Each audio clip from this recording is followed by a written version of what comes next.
Hello there, and many thanks for joining us on this fresh episode of Africa Business Weekly as we set our spotlight on some of the biggest conversations in the world of business this week. I'm Aki Obake.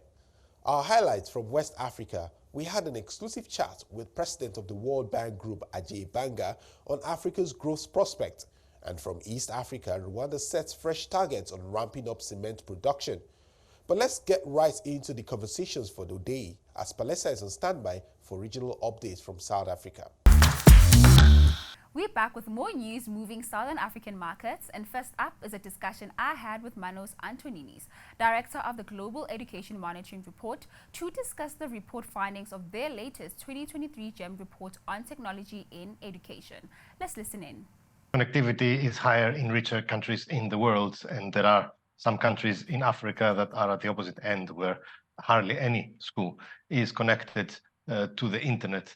There are commitments to ensure universal connectivity, but the Global Education Monitoring Report also raises the alarm, because doing so is a costly enterprise. We have estimated that if all low-income countries had just offline adoption of technology in education, and all lower and middle income countries had universal school connectivity, that in itself would cost so much as to add another 50% to the existing financing gap that countries are facing to achieve their national targets of education. Now, another key finding was that the resources spent on technology, rather than on classrooms, teachers, and textbooks for all children in low and middle income countries lacking access, are likely to lead to the world being further away from achieving the Global Education SDG 4 goal.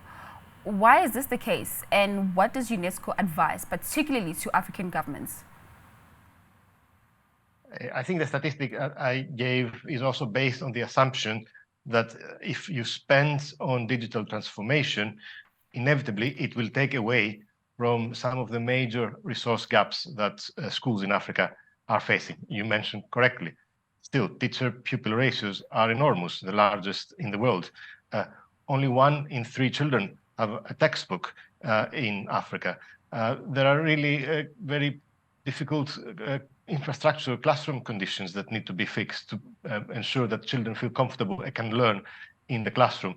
So shifting resources to digital technology inevitably clashes, as things stand, with these urgent demands. And here there are really difficult decisions for African policymakers to make.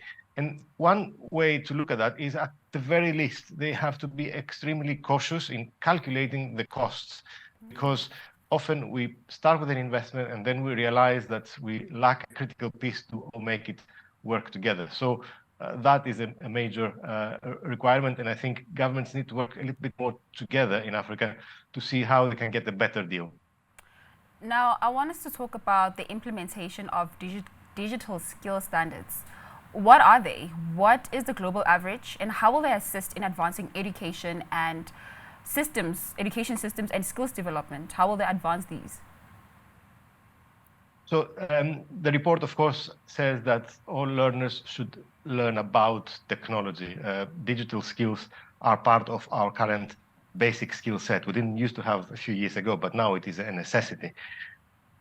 About 54% of countries globally have set a definition of what they mean with digital skills. And here we urge, again, governments to pay careful attention. Digital skills should not be seen narrowly just as a tool for work. They can be far more important. They are a tool for citizenship, and therefore they need to define them in that way. They need to define skills that will help learners not be disinformed on the web, to collaborate with others online and behave properly, to be safe, and so on. And let's also not forget that for these goods to come, ultimately what schools need to deliver is good education. Those who have better reading skills are 5 times more likely not to be duped by a phishing email, for instance, compared to those who have poor reading skills. So that's also a part of our message. Think broadly, think what education systems can provide to learners to equip them for the digital world. Next up, let's take a look at an exclusive interview with CNBC Africa's Godfrey Mutizwa and Victoria Kwakwa, Vice President for Eastern and Southern Africa at the World Bank, about the importance of investing in African human capital. I think this morning we had a conversation with a delegation from Namibia. Yeah. And what they said is what they're realizing is that their boys are perhaps more at risk now than girls, because so much is being done for girls. So I'm not saying you should take your foot off the pedal on girls, because there's still a lot of work needed. Several of the countries, it's a problem of getting girls at par with the boys. Yes. And some of the measures that are being taken, we need to continue. Yeah.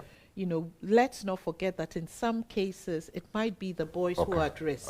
You want to keep everybody on board. Yeah. Now, as to whether you just do free education for girls or boys, I think my sense is ideally you should do it for both. Continue to do it for both. If you have specific cases where girls are super challenged, then you put in additional incentives for the girls to stay and to come back. Okay. Let's talk about your role as the World Bank. You co-convened this meeting with the government of Tanzania. I want to know what role you're going to play in terms of implementing these ideas that we saw the heads of state committing to. Sure. The objectives were, first of all, to raise awareness and to say we all have almost like a silent crisis that, you might not see, but it's happening. And that's the danger of these things that are silent. And I think that awareness is there. And then also learning from each other. And I think a lot of that happened. We had the minister from, I think it was Eswatini, who was saying that they didn't know coming in that there's a distinction between years of schooling and years of learning. That you might be in school and might not be learning. I think that's great to know. So they go away from this, picking up this very fundamental thing, which impacts how they work and so on. Absolutely. So I think all of that was very important. Now, what are we going to do to continue to move this agenda forward? I want to say, first and foremost, that, and I think the countries, the Deputy Prime Minister from Cabo Verde, he was very impassioned in how he spoke. And he says, it is our problem as Africans. We should take responsibility. So the World Bank can't do it. It is the countries that do it, and the commitment of the countries has to continue to be there. Now, it should not seem as if the World Bank is coming and checking on people. No, I think there should be the countries themselves moving their agenda. We can help them monitor. We can help them evaluate how well they're doing, and we can help, help think through options where they feel they're not meeting their target. So that's how we want to see it. We want to see it as where an issue on which the countries continue to be in the lead, and we facilitate. And so we're not going to say, okay, now we're going to check on you. Are you doing this or are you doing that? We're going to say, we can help you as you want, to say, how can we all stay true to some of the conversations that we have taken and some of the undertakings. So it's going to be that approach. And that's all from my side. It's back to you. Many thanks for the update there, Palesa. Up next, we now cross over to East Africa for more content from Sarah. It's over to you, Sarah. Thank you, Akin. A new $100 million cement factory recently set up in Rwanda and is expected to add 1 million tons to the market, meeting the country's demand and help to reduce import bill for cement. Claire Akamanzi, the CEO of RDB, joined us for more. It has capacity to produce up to 1 million tons of cement a year. To give you context, our current need is about 1.2 million tons. What that means that with this factory, together with the two existing ones, Simera and Prime Cement, we will have more than enough capacity that's needed for the country. But also the capacity is growing because beyond what we have today as the demand, with all the big projects we have like Bugesera International Airport and many other housing projects and hotels, this number is, the demand is going to grow and we have the capacity to fill that demand. But also for the extra demand that we have from the domestic production, we are also going to be exporting. Already 22% of the domestically produced cement is exported to the region around. So we're going to see that number grow because the capacity is bigger. So that helps us to reduce the import bill for some of the cement we're still importing. It also helps us to increase the exports to the neighboring countries, and it creates jobs. Up to 2,000 jobs were created, including during the construction phase. After the construction phase, we have about 550 jobs that will be permanently generated here at Angia. That's opportunities for 550 Rwandans out there to enjoy this benefit of the job here. So that's why today Angia has been significant. It's an $100 million investment at full capacity. The president has honored us with his presence because it's a significant milestone. All right, and talk to me about the infrastructure gap in Rwanda in terms of looking at the construction industry as well as manufacturing. It is one thing for Angia to set up here and create jobs, and at the same time, it's a different conversation around boosting value chains. Ideally, what would happen is Rwanda would be importing lots of cement. Right now, Rwanda will be able to produce locally. And this, how does this impact on the manufacturing plan that the country has? And what does this symbolize to investors who are out there looking towards coming into Africa? I think, first of all, what it symbolizes, having an investment like this here, is that Rwanda is attractive for investments. That's why they've invested in us. And then they're also taking advantage of the specific programs that we've put in place for investors to enjoy, including the Manufacture and Build to Recover program. So Rwanda is attractive, Rwanda is open, Rwanda has incentives to allow investors such as Angia to come. What we want to do is to mobilize all other investors who are not yet in Rwanda to really take advantage of a very conducive business environment, very attractive incentives that actually reduces their cost of setup and increases their profitability in the country.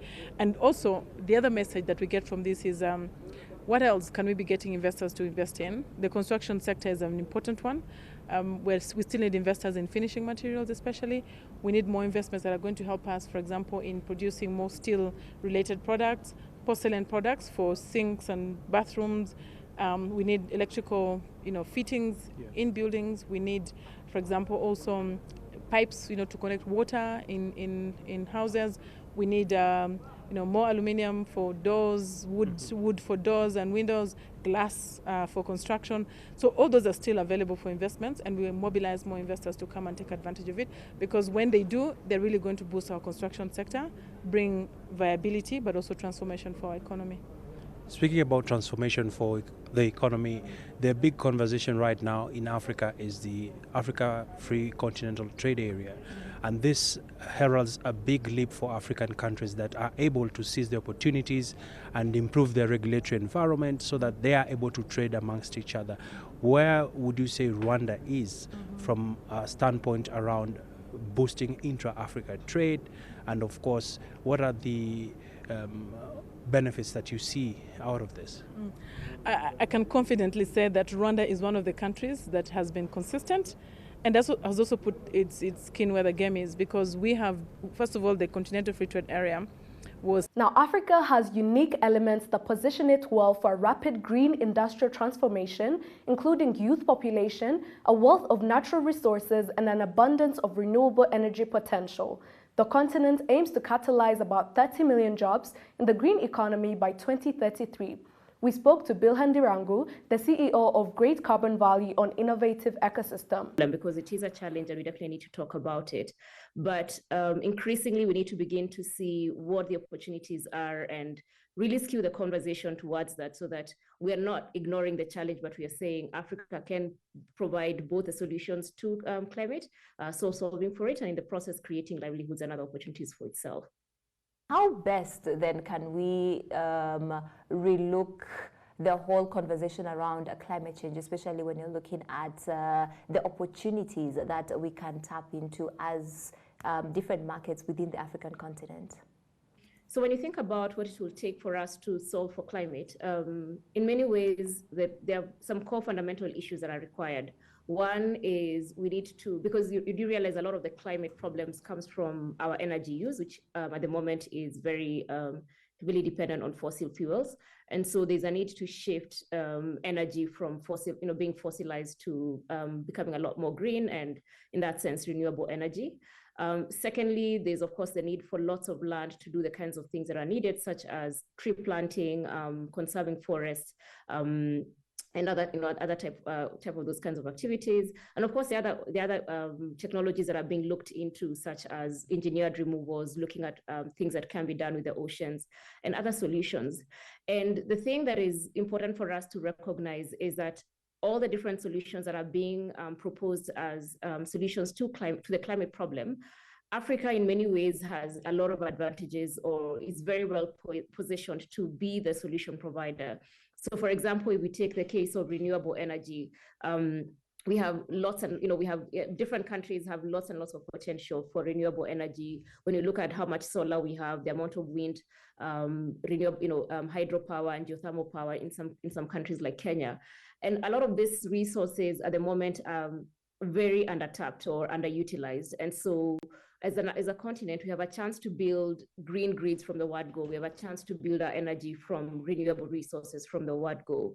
When you start looking at some things like carbon removals, engineered removals, or the use of nature-based removals, we have the land, we have the forests, well, at least a potential to plant the forest, with the potential to bring in technologies such as carbon capture and begin to have them utilized on our continent. So I think the way to think about the opportunity from a climate perspective is, what are the different solutions that are being proposed to solving the climate problem?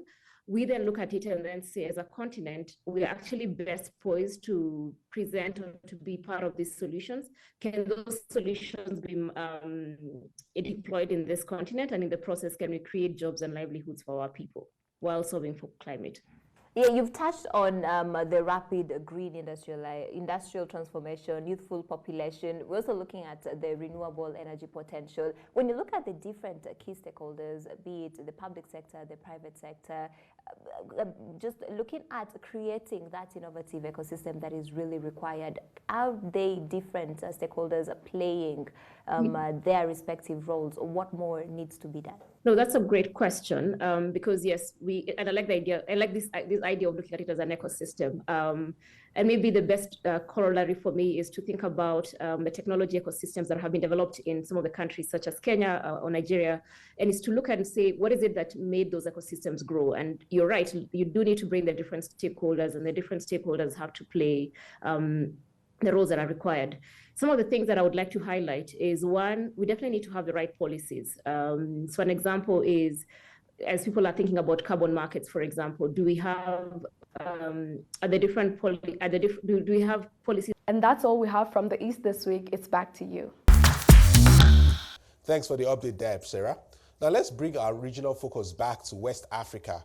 The president of the World Bank Group, President Banga, says energy, medicine, manufacturing, digital infrastructure, and financial growth are key areas Africa has 4 big opportunities to leverage the private sector resources. In an exclusive chat with CNBC Africa's Esther Awoni during his visit to Nigeria and Ethiopia, he says though there are hard individual country negotiations around debt, concessional finance, and grants remain key to complement ongoing partnership with the private sector. Take a listen. 6 months to get to every region where the bank is actively involved. And therefore, Africa is just very important to us. And both Ethiopia and Nigeria are to be key countries in Africa. If these 2 countries get their growth model right and become African champions because of their size, population, and their kind of strategic locations, I think it changes the future of Africa in so many ways. And so both of them have a couple of things in common. One is they both got ambitious governments. You know, the Prime Minister in Ethiopia and your new president here have ambitions for their countries. You've got a fairly large young population, energetic, driven, and that's the demographic dividend that people speak of, right? And then you've got a situation where macroeconomic challenges exist for both. And it could be debt, it could be the interest rates, it could be the environment around, foreign exchange. There's a dual FX still in Ethiopia, which here the president basically just took on. Then he has to deal with the challenges that come from it, but it's the right thing to be doing. And so they've both got structural and macro fiscal challenges. And then they've got challenges around infrastructure, both countries. Digital infrastructure here, the challenges of broadband, of energy, of power. There as well, digital is not yet at the stage where it should be. And digital changes everything. So the common stuff is, the young people, the ambitious governments, the energy, the entrepreneurs, and then the challenges are these infrastructure and macro and fiscal challenges they're dealing with. Those two I can see very clearly. As I was telling a couple of my friends today whom I had lunch with, I was telling them that my view is that Africa has, for the next few years, 10, 20 years, 4 big opportunities in the private sector. And that comes to why we and the private sector work together. But it answers your question. The first one is energy, because it has too many people without access to electricity, and without electricity, it's very difficult to grow and prosper and have a good life. The second one is medicines manufacturing. You cannot be reliant on every medicine to be imported from elsewhere. We saw what happened in COVID. Can't need it again. You got to have medicines manufactured on the ground, supply chains on the ground in Africa. The third one is everything to do with digital. Fiber optic cable, towers, phones, internet connectivity, that infrastructure which enables people to grow and prosper. And then the last one is financial affairs. And that's digital identity, access to microfinance, access to easy, inclusive finance for women and young people. Those 4 are the big opportunities. Now, you have mentioned that a country like Ethiopia and Nigeria, quite ambitious, and Yes. they have reason to Yes. Going forward. But then we know that many of the challenges that both countries face were exacerbated, talking about the ripple effect of COVID-19, and that has made development more difficult, if you will. But the World Bank is seeking, under your leadership, a new playbook. I'm quite interested just to get a sense of what that means, how that could potentially impact on policies going forward. So for the last 30, 40 years, the world and the bank have focused on eliminating poverty and spreading prosperity. And I think what's happened is that the challenges of the last 4 or 5 years with COVID, with the impact of climate change and what it does to populations and GDPs, or with fragility and conflict. We're in a country with, unfortunately, a neighbor having great challenges. So these issues, food insecurity, these issues have made the elimination of poverty very difficult. In fact, if anything, the gains made over the prior few years have slowed down or reversed. Next up, Chairman of Nigeria's Presidential Committee on Tax Policy and Fiscal Reforms, Taiwo Oyedele, says meetings have begun to generate recommendations for the implementation of reforms in the next 30 days. The committee is proposing the Federal Inland Revenue Service solely collects revenue for customs and other ministries, departments, and agencies. Mr. Oyedele shared some insight into other expected reforms as they relate to fiscal governance and revenue optimization. Of the committee is divided into 3 pillars.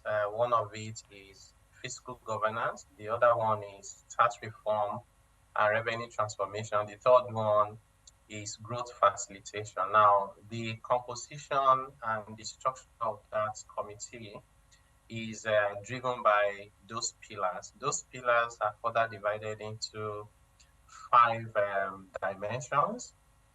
One of it includes tax policy review, where we're going to look at Nigerian tax policy and try and update it to be more modern, to address the emerging economy and other issues. The second part of the dimension is tax law reform. So we plan to rewrite some of the tax laws to make them simple, harmonize them so they are not too many, and make sure the burden does not fall disproportionately or too heavily on the poor and vulnerable.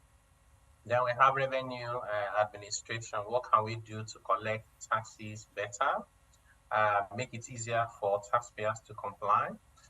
Number 4 is fiscal management, particularly in terms of the handshake between the fiscal and monetary authorities. How do you ensure that you have a fiscal risk framework to ensure that governments at all levels stay within the benchmark for fiscal responsibility? And the last one is to do with competitiveness, where you are really looking at how do you facilitate economic growth that is inclusive. So as a result of that, the membership, as you would expect, cuts across the organized private sector professionals, including experts in fiscal policy matters, economic matters, and then you also have, governance experts. And you also have government institutions such as the Ministry of Finance, the Central Bank of Nigeria, you have Ministry of Trade, Industry and Investment, Nigerian Customs Service, FRS, the Joint Task Board, and you have professional bodies, Institute of Accountants, Taxation, the Bar Association, and so on and so forth. So this is the composition. It's a fairly large team. So the way we want to work is to break into subcommittees so that you have a sizable number of people focusing on each of the dimensions, and then we can coordinate and collaborate to deliver the mandate given to us by Mr. President.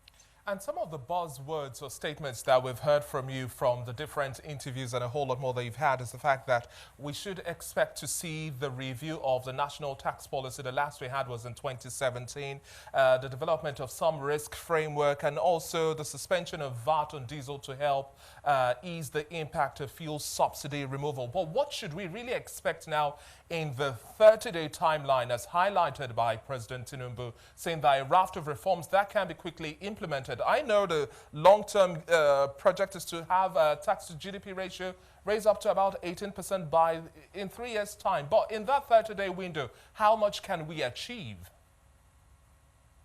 Yeah, so the 30-day window is really more about trying to take stock, to establish some baselines as to where we are. Because you need to be clear about where you are and what the issues are before you can then set an objective of where you want to get to and how to get there. So in these 30 days, we're going to be doing a lot of that. We also have been asked to look at quick wins. We call them the quick wins. These are areas where there's broad consensus by stakeholders. So it's just that we haven't done anything about those issues. And like you said, one of the issues that I have been advocating personally, and I have to say this is just my personal view, not the committee, is that we should suspend VAT on diesel because of the fuel subsidy removal on PMS. That would then cushion the impact of rising prices. And on that note, it's a wrap on this week's show. Many thanks to Palesa and Sarah for the regional update. Join us same time next week for even more exciting content on Africa Business Weekly. I'm Aki Obake. Do enjoy your weekend.